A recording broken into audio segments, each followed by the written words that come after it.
सुप्रभात बच्चों, मैं नीमा आपकी हिंदी की अध्यापिका। बच्चों, आज हम पढ़ेंगे पाठ 3 संधि। संधि किसे कहते हैं, संधि विच्छेद किसे कहते हैं, संधि के भेद के बारे में हम इसमें पढ़ेंगे।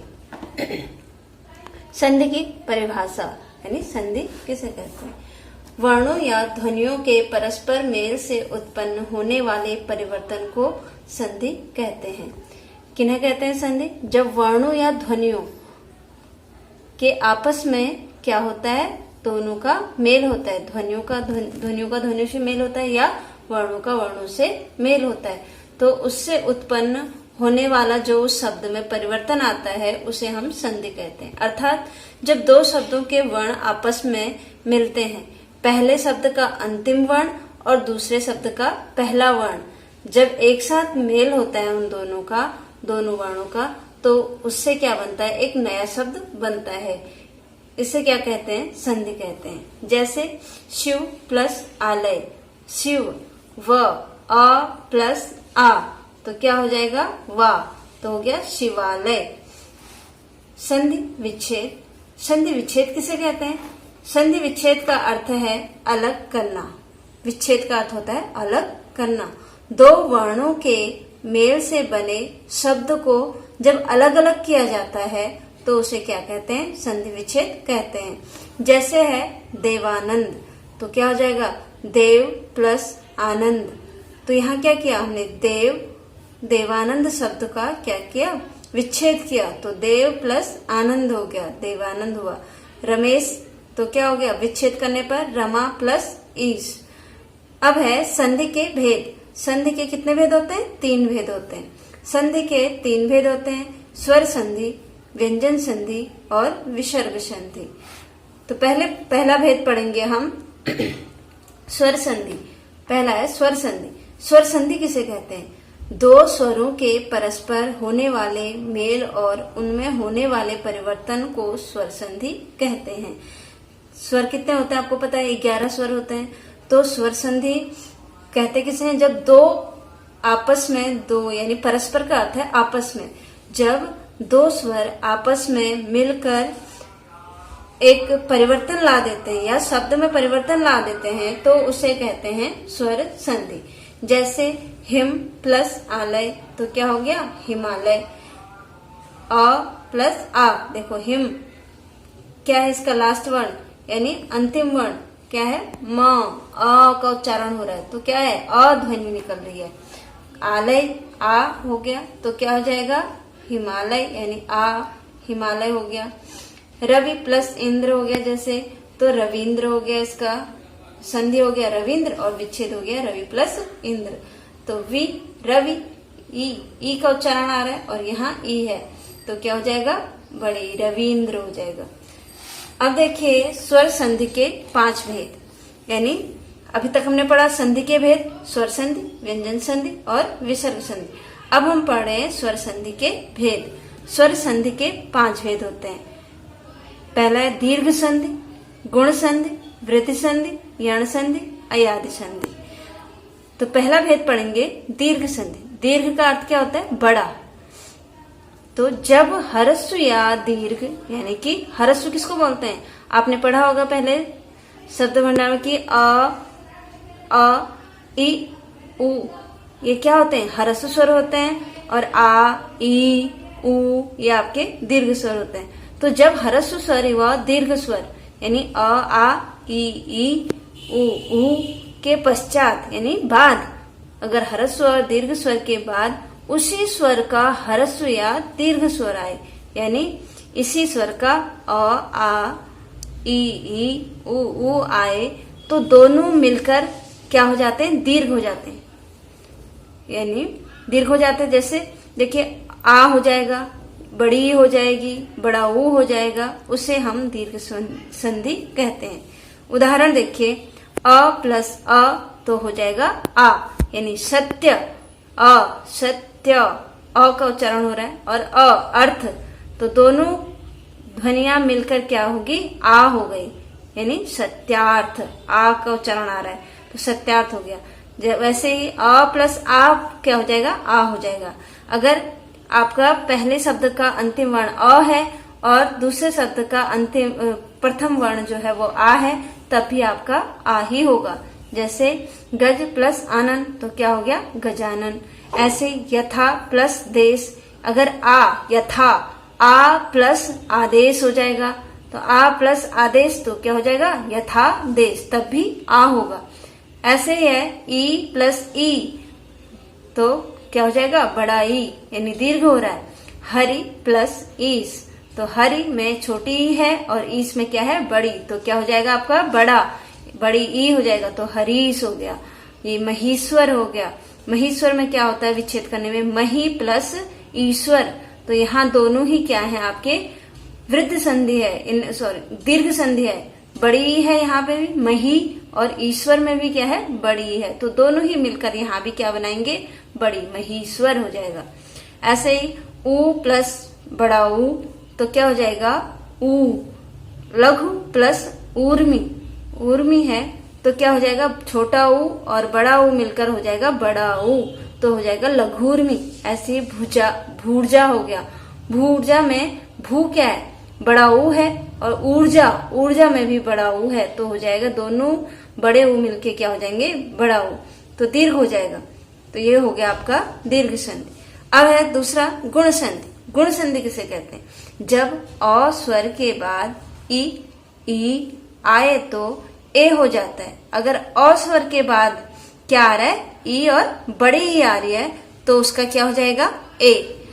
और अगर अ के बाद ऊ और बड़ा ऊ आए तो उसके पीछे क्या हो जाएगा ओ। यदि अ और आ के बाद री आए, यदि और आ के बाद क्या आए री आए तो क्या हो जाएगा अर। समझ में आया कि अगर अ स्वर के बाद ई और बड़ी ई आए तो ए हो जाएगा, और अ के बाद अगर ऊ और बड़ा ऊ आए तो ओ हो जाएगा। अगर और आ के बाद री आए तो अर हो जाएगा। जैसे उदाहरण में देखिए भारतेंदु, भारत प्लस इंदु तो क्या हो गया भारतेंदु, यानी अ के बाद ई आया है भारत अ का उच्चारण हो रहा है तो अ प्लस ई तो क्या हो गया ई। अभी हमने बोला था ना कि अ के बाद अगर ई आए तो क्या हो जाएगा ई, छोटी आए चाहे बड़ी आए तो ए हो जाएगा, तो यहाँ भी आ गया अ प्लस ई तो क्या हो गया ए, तो हो गया भारतेंदु, ए की मात्रा लगी भारतेंदु हो गया। ऐसे ही जलोर्मी है, जल प्लस उर्मी तो अगर अ के बाद क्या होगा अ है, अ के बाद क्या आएगा ऊ आएगा तो ओ हो जाएगा, पढ़ा था ना ओ हो जाएगा, तो हो गया जलोर्मी।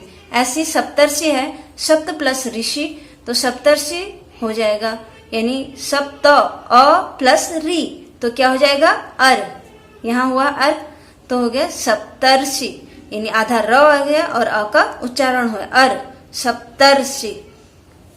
अब है तीसरा वृद्ध संधि। क्या पढ़ा हमने दीर्घ संधि गुण संधि, अब तीसरा भेद है वृद्ध संधि। यदि अ आ के बाद ए आई ओ औ आए तो क्रमशः ए का या हो जाएगा, एक आई का, यदि और आ के बाद ए और आई ओ औ आए तो क्रमशः क्या हो जाएगा ए का आई हो जाएगा और औ ओ का औ हो जाएगा। जैसे उदाहरण में देखो लोक प्लस एषणा, यानी लोक क, अ के बाद क्या आया ए आया तो आई हो गया लोकेषणा हो गया। ऐसे है परम प्लस ओज, यानी अ के बाद ओ आया तो औ हो जाएगा, क्या हो गया परमोज। ये आपका हो गया वृद्ध संधि, यानी बढ़ गया ओ, आगे बढ़ गया एक अ प्लस ओ के बाद क्या आता है औ आता है तो औ हो गया परमोज, यानी यहाँ वृद्धि हो गई है उसमें। अब है यण संधि। यण संधि कैसे कहते हैं, जब ह्रस्व या दीर्घ ई उ रि के बाद कोई असमान स्वर आए, अगर ई है आगे या बड़ी ई है, ऊ है या बड़ा ऊ है तो उसके आगे जो है कोई असमान स्वर, जैसे ई के बाद क्या आ जाए ई के बाद ए आ जाए या ई के बाद ओ आ जाए तो वो असमान स्वर हो गया। अगर ई के बाद ई आता तो वो समान स्वर होता है, तो के बाद कोई असमान स्वर आए तो उसके मेल से क्रमशः उसके स्थान पर य व और र हो जाता है।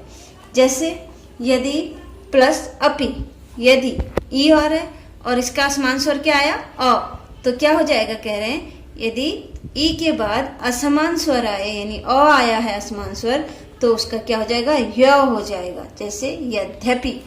ऐसे ही अति प्लस आचार हो गया, अत्याचार हो गया, यानी ई प्लस आ का क्या हो जाएगा, या, अत्याचार हो गया। प्रति प्लस उत्तर, प्रत्युत्तर हो गया, यानी ई और ऊ का छोटा ऊ हो जाएगा यहाँ। अब है वी प्लस ऊ हो, तो क्या होगा, व्यूह, यानी बड़ा यू आ जाएगा। प्रति प्लस एक, प्रत्येक हो गया, ए आ गया।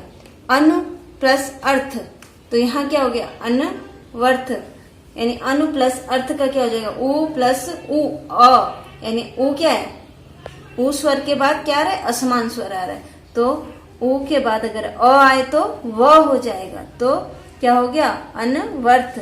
मातृ प्लस अनुमति, अगर री के बाद अ आएगा तो र हो जाएगा, तो क्या हो गया, मात्रानुमति। अब है पांचवा अयादि संधि। जब ए आई ओ या औ के बाद असमान स्वर आए तो ए का आई हो जाता है, आई हो जाता है, आई के स्थान पर आय हो जाता है, ओ के स्थान पर औ हो जाता है और औ के स्थान पर आव हो जाता है। ठीक है, देखिए क्या होता है, जब ए और आई, ओ, औ, इनके बाद जो है कोई असमान स्वर आए, जैसे हमने यहाँ पढ़ा था ई के बाद असमान स्वर क्या आया, ए आया, तो यहाँ भी क्या करें, अगर ए के बाद, आई के बाद, ओ के बाद और औ के बाद कोई असमान स्वर आता है तो ए का क्या हो जाएगा, आई, और आई का क्या हो जाएगा, आई, और ओ का हो जाएगा औ, और औ का हो जाएगा आओ। तो देखिए इसका उदाहरण है ए प्लस अ, यानी ए क्या है, इसके बाद क्या आया, अ, असमान स्वर आया, तो क्या हो जाएगा, आई। जैसे ने के बाद, ने के ऊपर क्या है, ए का उच्चारण हो रहा है, ने, ए का उच्चारण, और अन क्या हो रहा है, अ का उच्चारण हो रहा है, तो क्या हो गया, नयन, तो यहाँ क्या होगा, आई, यानी नयन। फिर है ए आई प्लस अ बराबर आई हो जाएगा, तो क्या हो गया, नय प्लस अकह, तो क्या होगा, नायकः, यानी आ, यकः, तो हो गया नायकः। ओ प्लस अ तो बराबर हुआ औ, तो क्या हो गया, पो प्लस अन, पो, ओ, पो प्लस अन, तो क्या हो गया, अ, तो क्या हो गया, पवन, व आ गया, अव हो गया, पवन। ऐसे औ प्लस अ बराबर आव हो गया, तो पाव प्लस अक, पावक, आ का उच्चारण हो गया, आवक, पावक। तो यहाँ पे जो है हमारा यहाँ स्वर संधि के भेद पूरे हो गए हैं। इसके बाद जो है आगे का चैप्टर हम कल पढ़ेंगे। धन्यवाद।